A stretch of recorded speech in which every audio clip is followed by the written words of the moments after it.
नमस्कार मित्रों, आज फिर हम आफ्टर 12th वाली सीरीज़ के अगले हिस्से में आपसे बात करेंगे।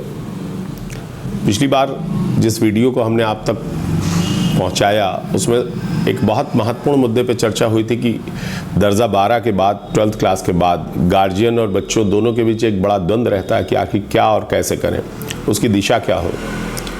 ये बात तो हम सभी संरक्षक, बच्चे, शिक्षक बहुत बेहतर तरीके से समझते हैं कि आपको यात्रा करना है अगर ये कहा जाए और कहाँ की यात्रा करना है ये कहा जाए, दोनों बातों में बहुत फ़र्क है।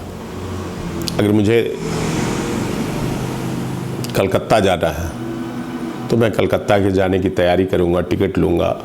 अगर वहाँ गर्मी पड़ रही है तो गर्मी के कपड़े, सर्दी पड़ रही है तो सर्दी के कपड़े। इसी तरीके से जीवन की एक यात्रा जो दर्जा 12 के बाद से 12th क्लास के बाद से स्टार्ट होती है, जो हमें एक अलग अलग दिशाओं में भेजने की कोशिश करती है, उसकी शुरुआत होनी चाहिए।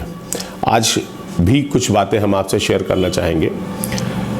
सबसे बड़ी बात यह है, संरक्षकों के लिए मेरा उनसे एक निवेदन और सुझाव है कि वो कोई भी निर्णय लें, इस निर्णय लेने के पहले बच्चे से बहुत मित्रवत पूछें और बच्चे की गहराई को पापा भी समझते हैं और माँ भी समझती है। सपने देखना बहुत अच्छी बात है, लेकिन सपने देखने की दिशा में जो सपने देखेंगे प्रयास करना बहुत आवश्यक, अति आवश्यक बात है। मेरे शिक्षण जीवन काल में बहुत से लोग ऐसे हैं जिन लोगों ने अपने बच्चे की उपलब्धियों को अर्जित करने के लिए अपने आर्थिक ढांचे को ढाल बनाया कि साहब हम तो ये कोचिंग करा देंगे, हम तो ये पढ़ा देंगे, ये कर देंगे, ऐसा कर देंगे, वैसा कर देंगे, तमाम बातें। और परिणाम क्या हुआ, एक साल तो उन्होंने ये मान लिया कि सफलता नहीं मिलती है। दूसरे और तीसरे साल वो बच्चा इतना दिग्भ्रमित हुआ कि वो ना उगलते बना ना निगलते बना कि आखिर क्या कहे और क्या ना कहे। ये उदाहरण किसी एक परिवार के बच्चे का नहीं है। अगर हम ढूंढने लग जाएं तो सैकड़ों और हजारों परिवार के बच्चे हैं जो ऊर्जावान थे, प्रयास कर सकते थे, लेकिन अति महत्वाकांक्षी होने के नाते और माता पिता का एक स्टेटस जिसे कहा जाता है, अक्सर मैं आपको बताऊं कि बच्चे स्टेटस से भी तैयारी करते हैं।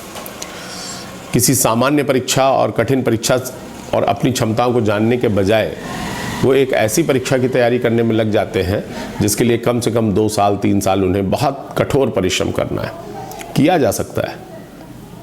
मेरी आज के वीडियो में संरक्षकों से, गार्जियन से अपील है, और वो भी अपील इसलिए नहीं, कोई निहित स्वार्थ नहीं है मेरा, कि जब बच्चे 4 साल 3 साल बाद परेशान होकर के मेरे पास किसी न किसी माध्यम से आते हैं, मुलाकात करते हैं, तो मैं उनको सही सलाह जानता तो हूँ लेकिन दे नहीं सकता हूँ, चूँकि वो अपना अतीत अब बदल नहीं सकते कि पीछे उन्होंने जो कर डाला है, समय भी, उम्र भी, बहुत सी चीज़ें। संरक्षकों से मेरा निवेदन है कि सबसे पहले वो अपने बच्चे के बारे में निर्णय लें। इससे पहले वो ये देखें, तय करें कि वो सिंगल सिटिंग में एक बार अगर चेयर टेबल पे बैठता है कुछ किताब लेकर के, तो अधिकतम समय सीमा कितनी होती। कम से कम उसे सिंगल सिटिंग में 3 से 4 घंटे बैठना ही चाहिए, तभी वो किसी भी परीक्षा की तैयारी के लिए उपयुक्त होगा। लास्ट वीडियो में मैंने आपसे कहा था कि बीए करे, बीएससी करे, बीटेक करे, नीट या जीए की प्रिपरेशन करे। इन सब से ज़्यादा ज़रूरी है कि पहले वो पढ़े। पहला बिंदु मेरा था कि सिंगल सिटिंग कितने घंटे की हो सकती है। दूसरा बिंदु था कि वो लगातार पढ़ता कितना है, रीड करना। तीसरा है पढ़ने के बाद वो राइटिंग, पेपर वर्क कितना करता है। और राइटिंग के बाद अगर उसने लर्निंग कर ली और वो उन रटे हुए वाक्यों को, समझे हुए वाक्यों को अपने शब्दों में पिरो करके लिखने लगा, तो मित्रों मान लीजिए दुनिया की कोई भी सफलता उससे अछूती नहीं रहेगी। चाहे यूपीएससी की सिविल सर्विसेज की परीक्षा हो, चाहे किसी क्लास की परीक्षा हो जिसे आप high school, inter, BA, BSc, BCom, BTech करते हैं। क्योंकि सब कुछ सरलता से यही है कि पहले बैठना सीखें और ज़रा अपना बचपन ध्यान कीजिए। हम लोग भी तो कभी माता पिता के माध्यम से स्कूल के गेट तक छोड़े गए कि ये बैठना सीख रहा है। आपकी एक दिक्कत और है, वो अगले वीडियो में बताऊंगा। संरक्षकों की भी समस्या है। काफ़ी हद तक संरक्षक और विशेषतः माताएं बहुत कम समय में बहुत बड़े बड़े परिणामों की अपेक्षा कर लेती हैं और वहाँ बच्चा गड्ढमड्ढ हो जाता है और अपने लक्ष्य से भटक जाता है। तो आज की वीडियो में मैं आपसे एक बात कह रहा हूँ, मुख्य रूप से संरक्षकों के लिए, गार्जियन के लिए। बच्चे भी इसको स्वीकार करेंगे। वो बच्चों को तो मैं ये मानता हूँ कि वो शायद अपने ऊपर नियंत्रण ना बना पाए। अगर आत्मानुशासित बच्चे हैं तो ज़रूर कर सकते हैं। सिंगल सिटिंग 3 से 4 घंटे, रीडिंग, राइटिंग, लर्निंग, और उस लर्निंग के बाद अगर वो उनकी स्पीकिंग हो जाती है या उसको अगेन उसको कॉपी पे राइट डाउन करते हैं, लिखते हैं, तो वो बच्चे कोई ना कोई किसी भी तरीके का कोई भी लक्ष्य उनके लिए दुर्लभ नहीं।